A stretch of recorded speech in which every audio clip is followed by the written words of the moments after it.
Jeffrey Epstein అని చెప్పి చిన్న చిన్న ఆడపిల్లల్ని తీసుకొచ్చి మేజర్ కాని ఆడపిల్లల్ని బాగా డబ్బుండి బలిసిన బిజినెస్ మెన్ తో పడుకోబెట్టేవాడు. ఇది చాలా పెద్ద ర్యాకెట్, ఇది చాలా పెద్ద కేసు అయింది. నెట్ఫ్లిక్స్ లో ఒక డాక్యుమెంటరీ కూడా ఉన్నట్టుంది కేసు మీద, ఈ వ్యక్తి మీద. ఆ వ్యక్తిని న్యూయార్క్ జైల్లో కూర్చోబెట్టారు. చచ్చిపోయాడు ప్రస్తుతానికి.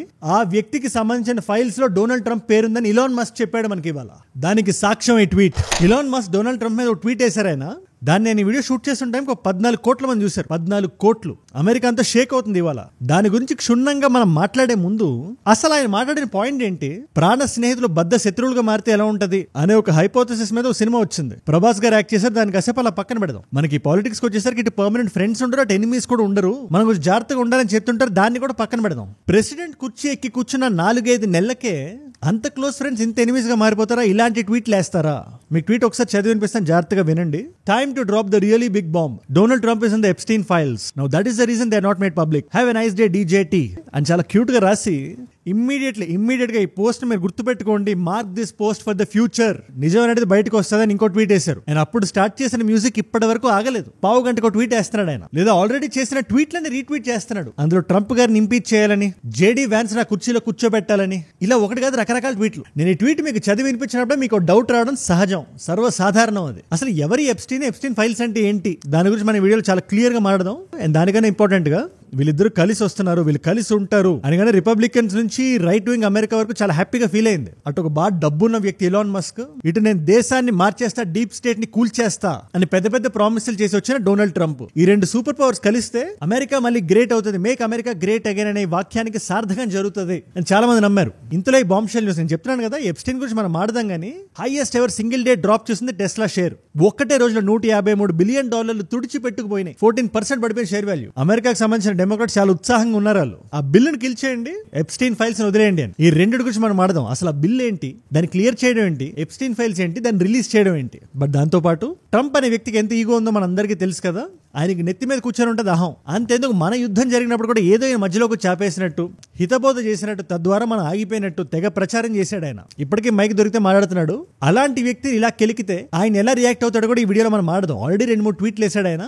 దానికన్నా ఇంపార్టెంట్ గా ఇలాంటి ఒక గ్లోబలైజ్డ్ వరల్డ్ లో అమెరికా లాంటి ఒక డెమోక్రసీలోని ఇలాంటి నిజాలు బయటకు రావడం వల్ల ఇండియా ఎలా ఎఫెక్ట్ అవబోతుంది, మీకు నాకు వచ్చే చేంజ్ ఏంటో కూడా ఇవాళ మనం మాడదాం. అన్ని ఇష్యూస్ మీద క్లారిటీ తెచ్చుకోవడం రెడీగా ఉన్నారు కదా.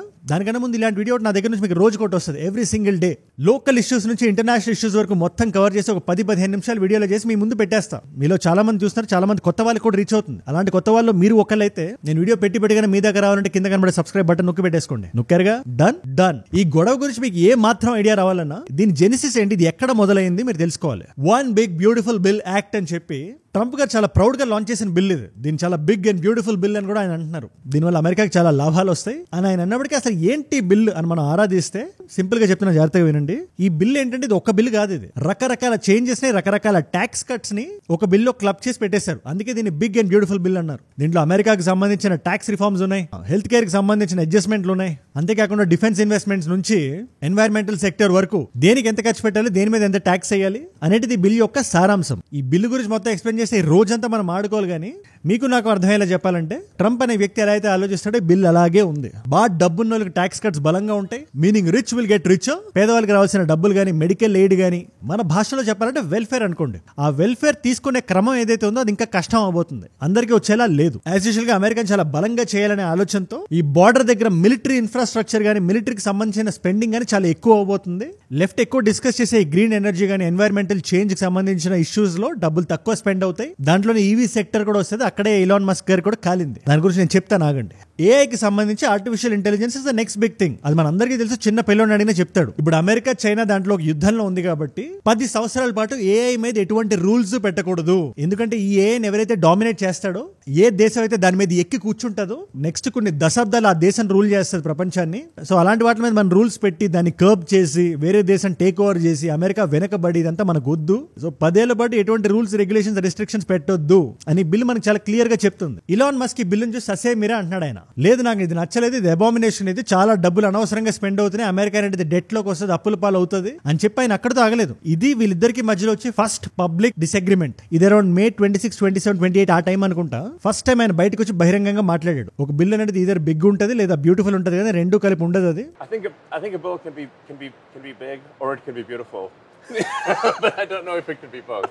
అండ్ ఇలా బహిరంగంగా ట్రంప్ పరువు తీయడంలో ఈయనకు వచ్చింది ఏంటి అంటే, ఈయన కొన్ని ప్రిన్సిపల్స్ ఉన్నాయి. ఇప్పుడు ఈయన వర్షన్ మనం కొంచెం జూమ్ అవుట్ చేసి చూస్తే ఆయనకి క్లీన్ ఎనర్జీ సెక్టర్ మీద ఎక్కువ ఇంట్రెస్ట్ ఉంది. దానికి కారణం ఏంటి? ఆయన సొంత కంపెనీలు ఉన్నాయి. టెస్లా మీరు చూడండి, ఈవీ మీద నడుస్తుంది. అది క్లీన్ ఎనర్జీ సోర్స్ మీద వచ్చే సబ్సిడీల మీద ఎక్కువ బెనిఫిట్ అయ్యే కంపెనీ అది. మరి బిల్లు వల్ల సబ్సిడీలు రావా అంటే రావు. అది ఎలాగో నేను చెప్తా. ఈ బిల్లు రాకముందు ఎవరైనా యూఎస్ కి సంబంధించి ఈవీ వెహికల్ కొనాలంటే ట్యాక్స్ క్రెడిట్స్ వస్తాయి. అదేంటి? అది ఇన్సెంటివైజ్ చేస్తున్నాడు ప్రజలకి, మీరు ఇంకా ఎక్కువ కొనండి ఈవీ వెహికల్స్ అని. బట్ ఈ బిల్ వన్స్ వచ్చిన తర్వాత ఆ ట్యాక్స్ క్రెడిట్స్ ఉండవు. ఈ మేడ్ ఇన్ అమెరికా వెహికల్స్ ఇంకా చాలా ఎక్కువ మనం గుద్దాలి, ఇంకా ఎక్కువ చేయాలి అనే ఒక పాయింట్ ఆఫ్ వ్యూ లో ఎవరైతే ఈవీ వెహికల్స్ కొంటే వాళ్ళకి బెనిఫిట్స్ వస్తాయో ఆ సబ్సిడీస్ ఇండైరెక్ట్ గా కట్ చేశారు. ఇక్కడ ట్రంప్ గారు వాదన ఒకటే, ఇక్కడ గ్యాసోలిన్ వెహికల్స్ గానీ, ఈవీ వెహికల్స్ గానీ, హైబ్రిడ్ వెహికల్స్ గానీ అన్ని మనం చేయాలి. అల్టిమేట్లీ అమెరికాకి డబ్బులు రావాలి. మన మ్యానుఫ్యాక్చరింగ్ సెక్టర్ లో మనమే తయారు చేయాలి బళ్ళు. అలా చేయాలంటే ఓన్లీ ఈవీకి సబ్సిడైజ్ చేస్తే మనకు కుదరట్లేదు. Cars of all types, electric. We want to have electric, but we want to have gasoline, combustion. We want to have different. We want to have hybrids. We want to have all. We want to be able to sell everything. అది mind లో పెట్టుకుని చేసిన bill ఇది. In fact ఇదే Donald Trump response లో ఏమన్నారంటే, Elon Musk ఇవన్నీ మొన్నటి వరకు బాగా తెలుసు, ఈ బిల్లు గురించి నాకన్నా మీకన్నా లోపల చాలా మంది వైట్ హౌస్ కి సంబంధించిన వాళ్ళు కూర్చున్నారు, మనందరికన్నా ఆయనకే బాగా తెలుసు. ఆయన అప్పుడు గొడవ వెళ్ళేది ఇప్పుడు వేస్తున్నాడు ఎందుకు? మధ్యలో ఈవీ వచ్చింది కాబట్టి, ఆయన కంపెనీకి నష్టం రాబోతుంది కాబట్టి, ఆయన బిజినెస్ కి బొక్కబడుతుంది కాబట్టి, ఇది చాలా క్లియర్ గా చెప్తున్నాడు ఆయన. Elon knew the inner workings of this bill better than almost anybody sitting here. Better than you people. He knew everything about it. He had no problem with it. All of a sudden he had a problem. ఇదంతా ఎలా జరిగిందంటే, over period of few days, కొన్ని రోజుల వ్యవధిలో ఆయన బిల్లును వ్యతిరేకించడం, Trump తో టెన్షన్స్ అరైజ్ అవడం. ట్రంప్ కూడా ఇప్పటిదాకా గట్టి మాట ఏది మాట్లాడలేదు, కానీ డోజ్ అని ఉంటుంది, డిపార్ట్మెంట్ ఆఫ్ గవర్నమెంట్ ఎఫిషియన్సీ, దాన్ని లీడ్ చేయమని ఇలాన్ మస్క్ గారిని పెట్టారు. ఇప్పుడు ఈ డిపార్ట్మెంట్ కి రాజీనామా చేసి బయటకు వచ్చి, లేదు నేను నిజాలన్నీ బయట పెడతా, ఈ బిల్లుకి సంబంధించే కదా ట్రంప్ కి సంబంధించి అని చెప్పి ఒక పెద్ద కుదిబండ తీసుకొచ్చి ట్రంప్ గారి నెత్తి మీద కొట్టారు ఆయన. ఈ ఎప్స్టీన్ ఫైల్స్ అనేది చిన్న విషయం కాదు అది. అండ్ ఆ ట్వీట్ వేసిన టైమింగ్ కూడా మీరు ఒక్కసారి చూసుకుంటే, ట్రంప్ ఏదైతే ఇలాన్ మస్క్ గురించి మాట్లాడాడో ఒక ప్రెస్ మీట్ లో బహిరంగంగా కొన్ని స్టేట్మెంట్స్ ఇచ్చాడు ఆయన. అది కూడా ప్రాపర్ ట్రంప్ స్టైల్లో ఇవ్వలేదు ఆయన. మెత్తగానే గట్టిగా మాడాల్సి వస్తే ఇలాన్ మస్క్ ఉన్నా లేకపోయినా నేను గెలిచేవాడిని. ముఖ్యంగా పెన్సిల్వేనియాకి సంబంధించి అదొక డిసైడింగ్ ఫ్యాక్టర్ స్టేట్. అది ఎప్పుడు ఆల్మోస్ట్ డెమోక్రాట్స్ దగ్గర ఉంటుంది, అప్పుడప్పుడు అటు ఇటు వెళ్తా ఉంటుంది. జో బైడెన్ కూడా చాలా తక్కువ మార్జిన్ లో గెలిచాడు ఆయన అప్పట్లో, లాస్ట్ ఎలక్షన్స్ జరిగినప్పుడు. సో ఆ టైంలో యంగ్ యూత్ క్రౌడ్ ఎవరైతే ఉంటారో వాళ్ళని బాగా ఆకట్టుకున్న వ్యక్తి ఇలాన్ మస్క్. ట్రంప్ కి ప్రచారం చేసినప్పుడు ఈయన వల్లే పెన్సిల్వేనియాలో చాలా బలంగా గెలిచాడు ట్రంప్ అని చెప్పి అక్కడ జనాలు అనుకుంటున్నారు. అది ససే మీరా, నేను ఒప్పుకోను, నా వల్లే గెలిచా నేను, ఈ గెలుపులో ఇలాన్ మస్క్ ఎటువంటి భాగం లేదు అనే మీనింగ్ వచ్చినట్టు ఆయన మాట్లాడారు. అక్కడితో ఆగారా? ఆయన బ్లాక్ ఐ ఇన్సిడెంట్ మీద కామెంట్ చేశారు. ఇది ఎంత ఇదిగా అయిపోయిందంటే ప్రపంచం మొత్తం చూస్తుంది. ఓవెల్ ఆఫీస్ లోకి వచ్చి జస్ట్ రెసిగ్నేషన్ ముందు అనుకుంటా ఆయన కంటి మీద ఎవరో కొట్టినట్టు మనకు చాలా క్లియర్ గా తెలుస్తుంది. కానీ అది ఎవరు? వైట్ హౌస్ కి సంబంధించిన వ్యక్తి. ఇలాన్ మస్క్ గారు బయటకు వచ్చి బహిరంగంగా నా కొడుకు నన్ను కొట్టాడు, అదే మీ ఇద్దరం కొట్టుకుంటుంటే జరిగింది అది. వాళ్ళ అబ్బాయి కూడా చాలా మంచి వైవిధ్యభరితమైన పేరు పెట్టాడు ఆయన. అది ఇక్కడ పలకడానికి కూడా చాలా వింతగా ఉంది, ఏదో కార్ మోడల్ పేరులో ఉంటుంది అది. ఎనీవేస్ అలా చెప్పి తప్పించేసుకున్నాడు. కానీ Yeah, no, I was just horsing around with Lil X, and I said, go ahead, punch me in the face, and he did. Turns out even a 5-year-old punching you in the face actually. ఈ black I ఇష్యూని కూడా Trump four front కి తెచ్చి, Elon Musk అనే వ్యక్తి makeup వేసుకోమన్నా వేసుకోలేదు ఆయన, ఇక్కడే ఓవెల్ ఆఫీస్ లో నిలబడ్డాడు ఆయన, రియలిస్టిక్ పర్సన్ అయినా అని చెప్పి వ్యంగ్యంగా ఒక ఇలా గిచ్చినట్టు గిచ్చారు ఆయన. And even with the black eye, I said, "You want a little makeup? We'll get you a little makeup." But he said, "No, I don't think so," which is interesting. So ఆయన machine గంతా ఆయన start అయిపోయాడు ఆయన. So ఆయన he went all guns blazing. Twitter లో start చేసి ఒక్కొక్క tweet నేను చూస్తుంటే పావు గంటకు రీట్వీట్. అదే ఆయన కొనేసాడులేండి ఎక్స్ ని. ఒక ట్వీట్ ని దేని షేర్ చేశారంటే, ఎస్ అని చెప్పి డొనాల్డ్ ట్రంప్ ఇంపీచ్మెంట్ ఇవ్వాలి, ఆ కుర్చీలో జేడీ వ్యాన్స్ ని కూర్చోబెట్టాలి అంటే, అవును కరెక్ట్ అంటున్నాడు ఆయన. అవి కాకుండా రకరకాల జోకులు, మీమ్లు, ఇవి అవి. ఈ ట్వీట్లు రీట్వీట్లు చూస్తుంటే ఆయన వర్షన్ ఏమని అర్థమవుతుంది, ఈ బిల్లు మీద నాకు ఉంది కోపం, అందువల్ల నేను అప్సెట్ అయినా ఆయన చెప్తున్నాడు. కానీ రిపబ్లిక్ సైడ్ ఉండే వాళ్ళు ఏమంటున్నారు ఇక్కడ, ఇది చాలా ప్లాన్డ్ గా పకడ్బందీగా వీళ్ళు ప్లాన్ చేసి డెమోక్రాట్స్ తో కలిపి కుమ్మక్కై డొనాల్డ్ ట్రంప్ లోపలేయడానికి చూస్తున్నాడు ఆయన. అందుకే ఎప్స్టీన్ ఫైల్స్ పేరుని కూడా బయటికి లాగాడు. అగైన్ ఎప్స్టీన్ అంటున్నారు. ఎవరి జెఫ్రీ ఎప్స్టీన్ అంటే, సింపుల్ గా చెప్తున్నా, ఆయన మెన్హాటన్ జైల్లో చనిపోయాడు మొన్న. ఈ చిన్నపిల్లలు ఉంటారు కదా, ఆడపిల్లలు, వాళ్ళని వ్యభిచారంలోకి లాగి పెద్ద పెద్ద హైలీ ఇన్ఫ్లుయెన్షియల్ పీపుల్ వాళ్ళందరినీ లోపలికి అట్రాక్ట్ చేసి చిన్న చిన్న పిల్లలతో, నా నోటితో నేను చెప్పను, అదంతా అయిపోయిన తర్వాత హోటల్ రూమ్స్ లో లేదా ప్రైవేట్ స్పేస్ లోకి వెళ్ళి బ్లాక్ మెయిల్ చేయడం, ఇవన్నీ చేసి పట్టుబడి జైల్లో చనిపోయిన వ్యక్తి. ఈ ఫైల్స్ ఇప్పుడు ఎందుకు బయటకు వస్తున్నాయంటే, ఇదే డొనాల్డ్ ట్రంప్ కి ఈయనకి చాలా సత్సంబంధాలు ఉన్నాయని, 1993 నుంచి 97 వరకు ఒకరికొకరు చాలా బాగా హెల్ప్ చేసుకున్నారని, ఒకరు హోటల్స్ లో ఒకరు ఉన్నారని, దానికి వీడియో ఎవిడెన్స్ కూడా ఉంది. ఇన్ఫాక్ట్ అదే వీడియోని ఇదే ఇలాన్ మస్క్ షేర్ చేస్తున్నాడు. చూడండి డొనాల్డ్ ట్రంప్ ఎలా 80s లో ఎలా గెంతులేస్తున్నాడో ఎప్స్టీన్ తో అని చెప్పి ఆ వీడియోని షేర్ చేశాడు, రీట్వీట్ చేశాడు. మళ్ళీ మీకు చిన్న బ్రీఫ్ హిస్టరీ ఇస్తా ఆయన గురించి. 53-54 లో న్యూయార్క్ లో పుట్టి, ముందు టీచర్ లో ఉండి తర్వాత ఫైనాన్స్ కి జంప్ అయి 1990s కి వచ్చేసరికి ఎవరైతే దిగ్గజాలు ఉన్నారో, ఆ టైంలో డొనాల్డ్ ట్రంప్ అనే వ్యక్తికి పాలిటిక్స్ కి ఎటువంటి సంబంధం లేదు. ఆయన ఏవో బిజినెస్ చేసుకుంటున్నాడు ఆయన, పెద్ద రియల్ ఎస్టేట్ మొగలు ఆయన. వాళ్ళ నాన్నగారి బిజినెస్ ముందుకు తీసుకెళ్తున్నాడు. ఆ టైంలో ఇంత కనెక్షన్స్ పెట్టుకొని ఈ షేడీ డీలింగ్స్ అని చేసేవాడని. ఇన్ఫాక్ట్ 2005లో ఒక 14 సంవత్సరాల అమ్మాయి పామ్ బీచ్ ఫ్లోరిడాలో ఆయన మీద కంప్లైంట్ ఇచ్చి దాని తర్వాత ఫోర్స్ లైన్ మీద పెట్టి ఆ టైంలో పోలీస్ లైన్ పట్టుకొని తీగలాగితే డొంక కదిలింది.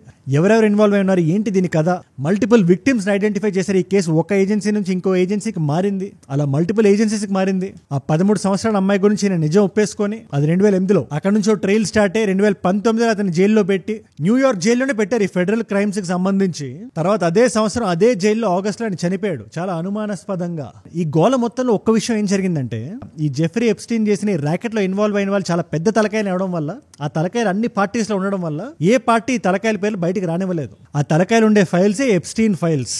ఈ ఫైల్స్ లో ఒక వ్యక్తి డొనాల్డ్ ట్రంప్ అని చెప్పి ఇలాన్ మస్క్ అన్నాడు. ఇప్పుడు మీకు అర్థమవుతుంది ఎంత సీరియస్ ఇది. ఆ టైంలో ఆయన ఎవరెవరైతే ఫోన్ లో మాట్లాడాడో, ఏ ఫ్లైట్ లాగ్స్ ఉన్నాయో, లీగల్ డాక్యుమెంటేషన్ నుంచి FBI ఫైల్స్ వరకు అన్నిటిని మడతెట్టి లోపల పెట్టి దాన్ని బయటికి రానివ్వకుండా ఉంచారు ఇప్పుడు దాకా. అది బయటికి రావాలి, ఆ నిజం బయటికి వస్తుందని ఇలాన్ మస్క్ చెప్తున్నాడు ఆయన. మీరే గమనించండి ఒకసారి. పామ్ బీచ్ పోలీసుల నుంచి FBI వరకు, దాని తర్వాత ఎన్ని అటార్నీ జనరల్ ఆఫీసులకు మారినా ఆ ఫైల్స్ ఎందుకు బయటికి రాలేదు?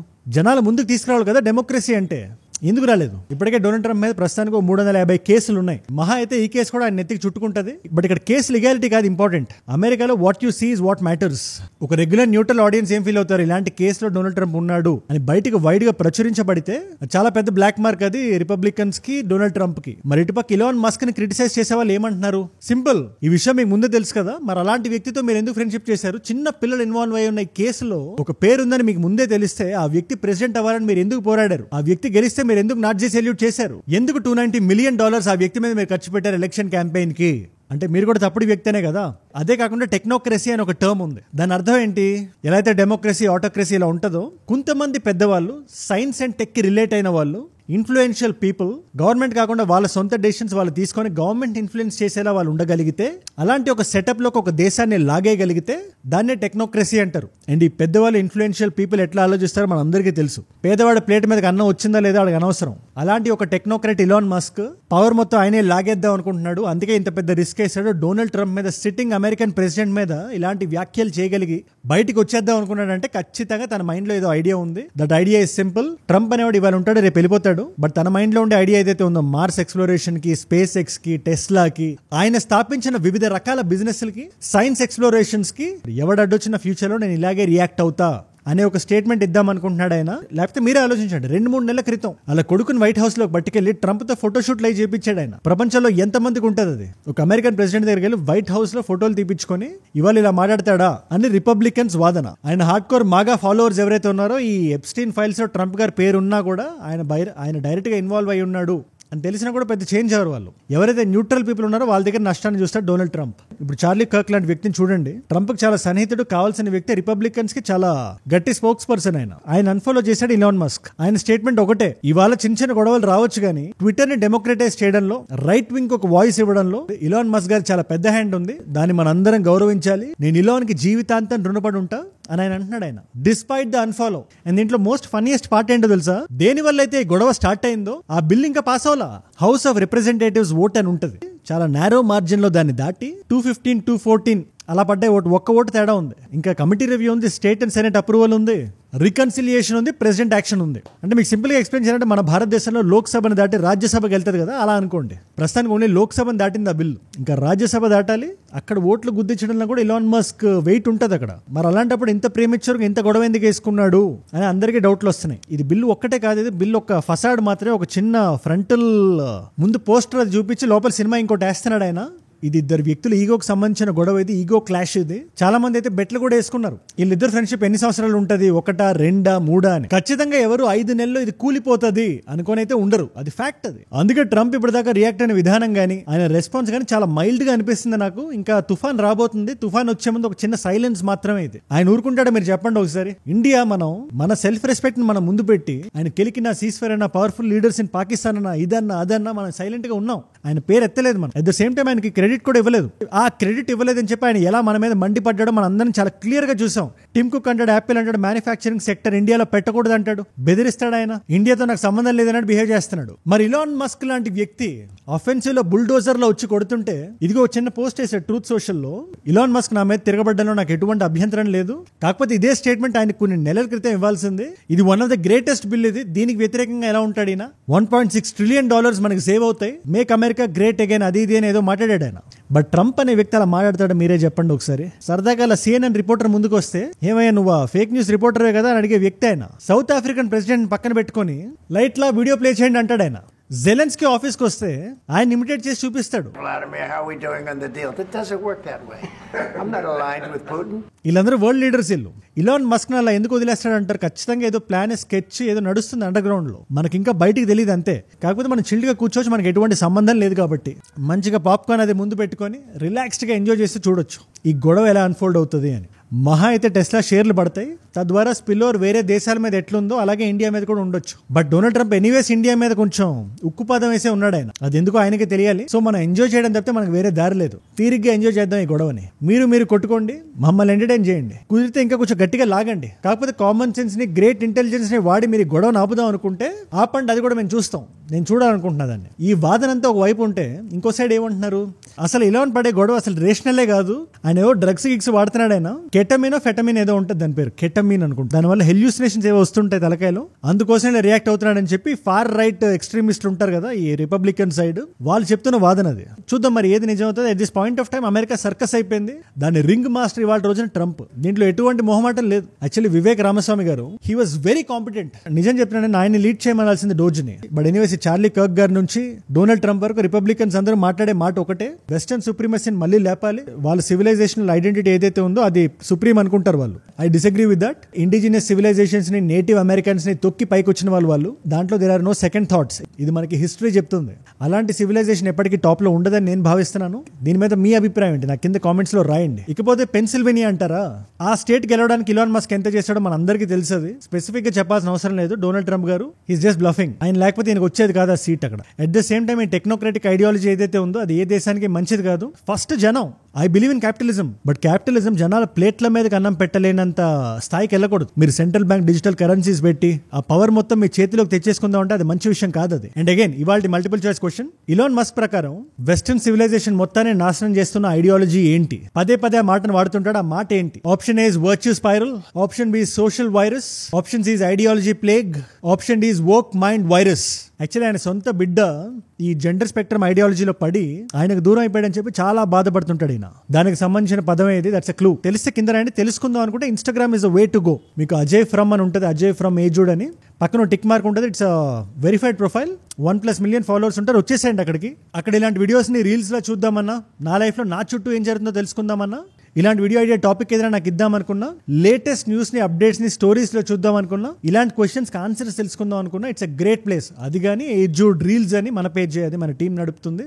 ఆన్సర్లు ఇక్కడ లేకపోతే అక్కడ ఉంటాయి. And there are 2 other YouTube channels మన హారిజాంటల్ గా గ్రో అవుతున్నాం. ఒకటి ఏజుడ్ క్లిప్స్ అని, మన షార్ట్స్ కానీ బైట్ సైజ్ వీడియోస్ కానీ అక్కడ ఉంటాయి. లేదా గ్లోబల్ టాపిక్స్ మీద ఇంగ్లీష్లో మీరు కాంటెంట్ ని కన్జ్యూమ్ చేద్దాం అనుకున్నా, మీకు తెలిసిన ఫ్రెండ్స్కి షేర్ చేద్దాం అనుకున్నా, ఏజుడ్ global is a great place. And ఈ వీడియోని ఒకవేళ మీరు చూడకపోతే ఖచ్చితంగా చూడండి. ఆర్సీబీ స్టాంపేడ్ కి సంబంధించి ఒక క్లియర్ కట్ వీడియో చేశాను నేను. దీని వెనకాల ఎవరి కారణం ఉంది ఎక్కువ, అండ్ మనకి ఎందుకు కోపం రావాలి అనే పాయింట్ మీద రన్ అయ్యే వీడియో ఇది. దాని ఐకార్డ్ ఇక్కడ ఉంది. ఒకవేళ ఐకార్డ్ ఇక్కడ లేకపోయినా కూడా జస్ట్ ఒక్క వీడియో ముందు ఉంటుంది అంతే. డెఫినెట్లీ చెక్అవుట్ చేయండి. అండ్ మీరు ఇక్కడ దాకా నా వీడియోలో వచ్చారంటే నా వీడియోస్ మిమ్మల్ని ఆకట్టుకుంటున్నాయి, ఒక వాల్యూ పొందుతున్నారు. Thank you so much for that. మీరు ఇస్తున్న ఈ వాచ్ టైం, మీ రిటెన్షన్ ఏదైతే ఉందో, ప్రాణం పెట్టి నన్ను పనిచేయడానికి రోజు దీన్ని నేను వాల్యూటైన్మెంట్ అంటా. వాల్యూ యాడ్ చేసే ఎంటర్టైన్మెంట్ మీ ముందుకు తీసుకురావడానికి, ఒక నాలెడ్జ్ పిల్ల పనిచేయడానికి నా వంతు కృషి నేను చేస్తానే ఉంటా.